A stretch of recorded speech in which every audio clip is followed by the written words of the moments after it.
Good evening, fifth graders. Tonight you're going to be learning a little bit of how to work with a creative mind and problem solve. This is a really fun lesson because tomorrow you're going to have to come up with 100 equations. Well, come up with as many as you possibly can in class, and it's going to be challenging. And I'm kind of very excited to see how you're going to do with this. This unit or this lesson is going to be called the 4 fours problem. This is what it means, okay?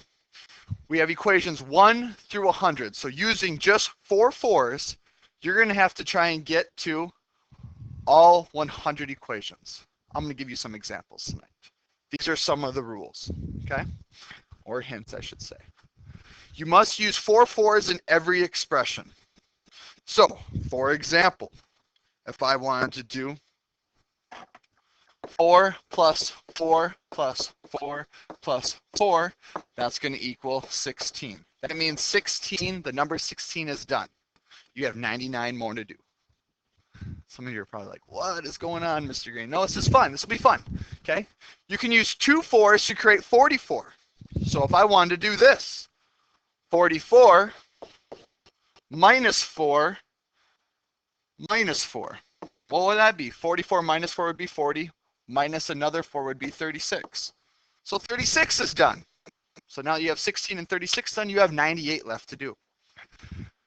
Here's another rule you can do. Or I should say you could also go 4 over 4. 4 over 4 plus 4 over 4 would equal 2 for an answer. Now you have 97 left to do. That's how that works. You see, you can only use 4 fours in each problem. You can use 4 to the first power, which equals 1.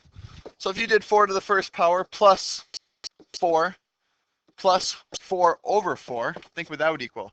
This is 1 plus 4 would be 5 plus 1 would be 6. So 6 is done. You're going to notice some are very easy to do, and once you get it narrowed down, it's going to get a little trickier. Here's another thing you can do. The square root of 4. The square root of 4 equals 2. So if you do the square root of 4 plus 4 over 4 plus 4, you can only use 4 fours. What would you get for an answer? I think you're kind of getting the hint here now. Here's another one. This one right here is 4 factorial. You've probably never seen this before. But if you do 4 factorial, this is all it looks like. This equals 4. 4 times 3 times 2 times 1. So if you write this symbol, for example, 4 factorial plus 4 minus 4, I'll say plus a 4. What does that equal? So I have a 24 plus a 4 is a 28 minus a 4, which is a 24 plus a 4, which is a 28. 28 is my answer. So 28 is done. Remember, you have to do 1 through 100. You could do 4 factorial plus 4 factorial, which would be 48, plus 4 over 4, which would be 49. Okay, I'm providing a lot of examples here, so I don't want to give too many away. You may use it as a decimal, so you could go 0.4. 0.4 plus 0.4 plus 0.4. I'm not sure how often you're going to want to use the 0.4, but I'm just showing you can use it as a decimal. I am not going to provide any more examples because I've already given you 4 or 5, which means you have 95 left to do. But if you want, go ahead and brainstorm a couple at home here. You don't have to, but I think it'd be kind of fun because you can probably think of some right off the top of your head. Tomorrow when you come into class, you're going to have to try and number 1 through 100. It's going to be a fun challenge.